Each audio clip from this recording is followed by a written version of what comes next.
Back to my channel. तो आज इस वीडियो में हम करने वाले हैं बायोलॉजिकल क्लासिफिकेशन क्लास 11 का चैप्टर सेकंड। तो हम इस वीडियो में उतने ही टॉपिक्स पढ़ेंगे जो इम्पोर्टेंट है, जो नीट के लिए और बोर्ड के एग्ज़ाम्स के लिए, मतलब क्लास 11th के लिए इम्पोर्टेंट है। और हर लाइन टू लाइन एनसीईआरटी होगी इसमें, ठीक है। तो ठीक है, फिर स्टार्ट करते हैं। First is, since the dawn of civilization, there have been many attempts to classify living organism. Hello everyone, welcome back to my channel। तो आज की इस वीडियो में हम करेंगे क्लास 11th का चैप्टर 2 बायोलॉजिकल क्लासिफिकेशन। तो स्टार्ट करते हैं NCERT line by line. Since the dawn of civilization, there have been many attempts to classify living organisms. It was done instinctively, not using criteria that were scientific but born out of a need to use organisms for our own use, for food, shelter, clothing. Aristotle was the earliest to attempt a more scientific basis of for classification. तो यहाँ पे एक line है, इसे आप underline कर लीजिए, ये बहुत बार आती है कि मतलब Aristotle was the earliest to attempt more scientific basis for classification. He used simple morphological characters. इन्होंने simple morphological character यूज़ किए प्लांट्स को ट्रीज़ में, श्रब्स में और हर्ब्स में क्लासीफाई करने के लिए। तो यहाँ पे देखते हैं कि कलर यहाँ पे थोड़ा सा हल्का होना चाहिए, साइज़ थोड़ा ऐसा होना चाहिए। नहीं नहीं नहीं,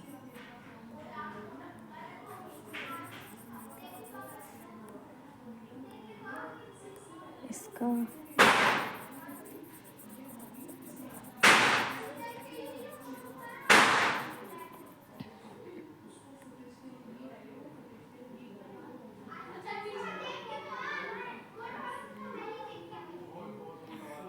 ही use simple morphological characters to classify plants को क्लासीफाई करने के लिए उन्होंने ट्रीज, श्रब्स और हर्ब्स को चुना।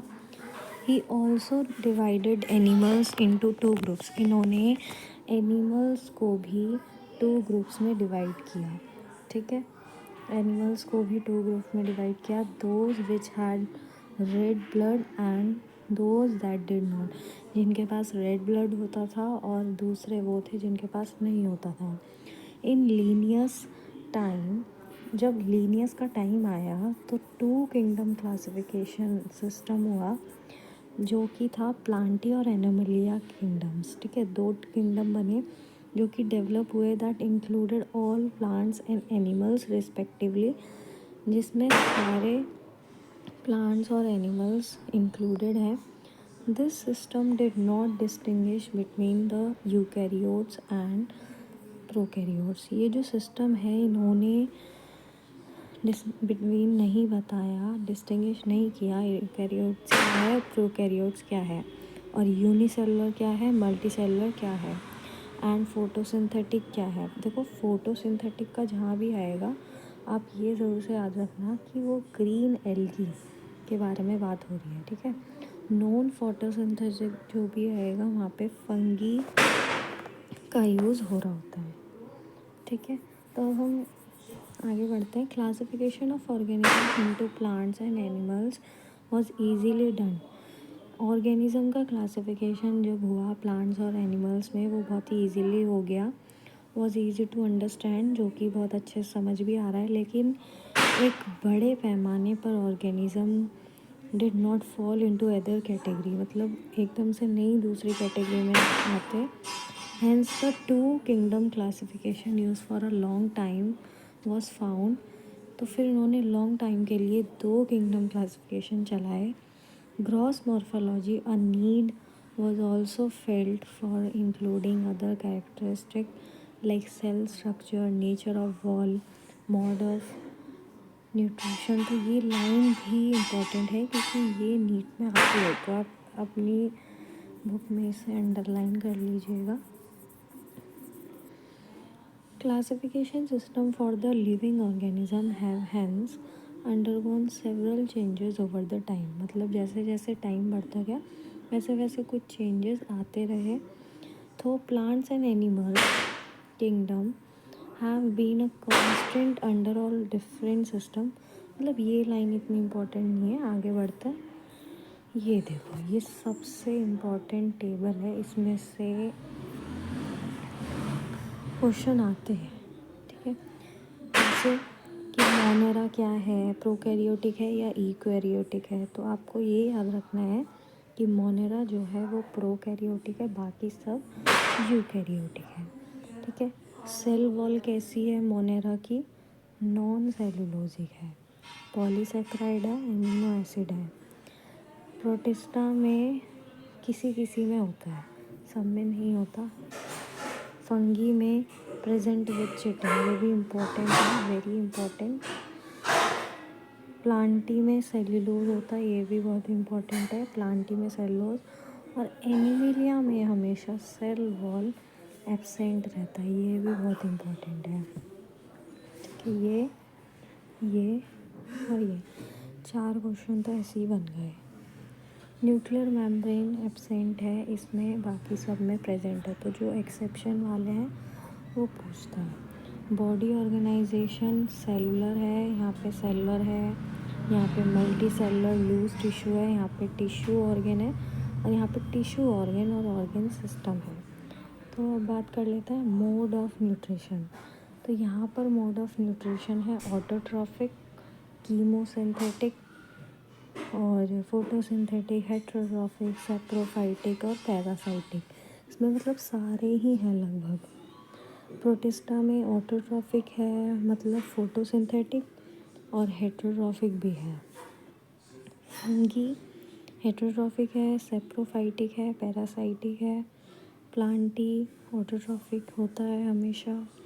एनिमिलिया हेटेरोट्रॉफिक है और होलोजोइक है और सैप्रोफाइटिक है। तो ये टेबल इम्पोर्टेंट है, इसमें मतलब आपको पूरी याद करनी पड़ेगी इस टेबल को। तो जो R.H. विट्टेकर हैं, उन्होंने 1969 में प्रपोज किया 5 kingdom classification. The kingdom defined by him were named Monera, protista, fungi, Plantae, Animalia. जो इन्होंने किंगडम डिफाइन किया वो इन 5 के नाम से था, जो कि ऊपर पढ़े। तो मेन क्राइटेरिया इनका क्लासिफिकेशन का क्या था कि वो इन्हें इंक्लूड करें इनके बॉडी ऑर्गेनाइजेशन और सेल स्ट्रक्चर और मोड ऑफ न्यूट्रिशन के थ्रू, है ना। मतलब रिप्रोडक्शन और फाइलोजेनेटिक रिलेशनशिप्स इनके सब बताए इन्होंने, ऐसे क्लासिफिकेशन किया। 3 domain system has also been propose that divides the kingdom monera into 2 domains. 3 domain system आए जिन्होंने प्रपोज किया किंगडम मोनेरा को 2 डोमेन्स में क्लासिफाई किया, ठीक है। लिविंग द, तो यहाँ पर तो कुछ इम्पोर्टेंट है। तो चलते हैं नीचे, फिर उसके बाद यहाँ पर देखो, ये हमने पढ़ा। अब हम बात करते हैं कि 3rd डोमेन्स, ठीक है। रिमेनिंग यूकैरियोट, जितने भी यूकैरियोट बचे थे उनको 3rd डोमेन बोला गया। Thereby a 6 kingdom classification, फिर 6 किंगडम क्लासिफिकेशन हुआ। Let us look as this 5 kingdom classification to understand the issue. Earlier classification system जो कि है bacteria, blue green algae, fungi, mosses, ferns, gymnosperm, angiosperm, ये सब किस में आते हैं, प्लांट्स में। The character that unified this whole kingdom was that all the organism included had a cell wall in their cell, मतलब इन सब के अंदर सेल वॉल होती थी। तो जो इम्पोर्टेंट है वो हम बात करते हैं,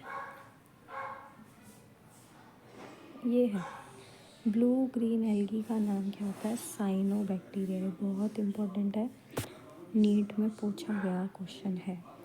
क्लैमिडोमोनास पायरोगैरा वर प्लेस टुगेदर अंडर एल्गी, ये भी बहुत इम्पोर्टेंट क्वेश्चन है, ठीक है। अब हम बात करते हैं the classification did not differentiate between the heterotrophic group.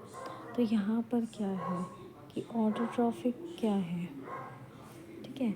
और यहाँ पर द फंगी एंड चिटिन, इसके बारे में बात हो रही है, fungi and chitin. In the walls while the green plants has cellulose cell wall, तो ये भी बहुत इंपॉर्टेंट मैंने ऊपर बताया था, है ना। Kingdom fungi, all prokaryotes organism were grouped together under kingdom monera, ये हमने ऊपर पढ़ा है टेबल में। तो जो इम्पोर्टेंट है वो मैं बता देती हूँ। किंगडम प्रोटिस्टा में क्लैमिडोमोनास, क्लोरेला, एल्गी, ये सब जो है वो इनके पास सेल वॉल होती है। पैरामीशियम और अमीबा विच वर अर्लियर प्लेस, जो कि पहले ही अर्लियर प्लेस किए गए हैं एनिमल किंगडम में, जिनके पास सेल वॉल नहीं होती, ठीक है। तो जहाँ जहाँ मैं करा रही हूँ वहाँ आप अंडरलाइन कर लीजिए। Over time an attempt has been made, यहाँ पे देखते हैं, ये भी बहुत लाइन इम्पोर्टेंट है। फाइलोजेनेटिक रिलेशनशिप और इवोल्यूशनरी रिलेशनशिप, यहाँ से लेकर यहाँ तक, ठीक है। In this chapter we will study characteristic of kingdom monera, हम इस चैप्टर में इन सब के कैरेक्टरिस्टिक पढ़ेंगे जो कि व्हिटेकर सिस्टम ने क्लासीफाई किया है, और किंगडम प्लांटी और एनिमलिया भी पढ़ेंगे।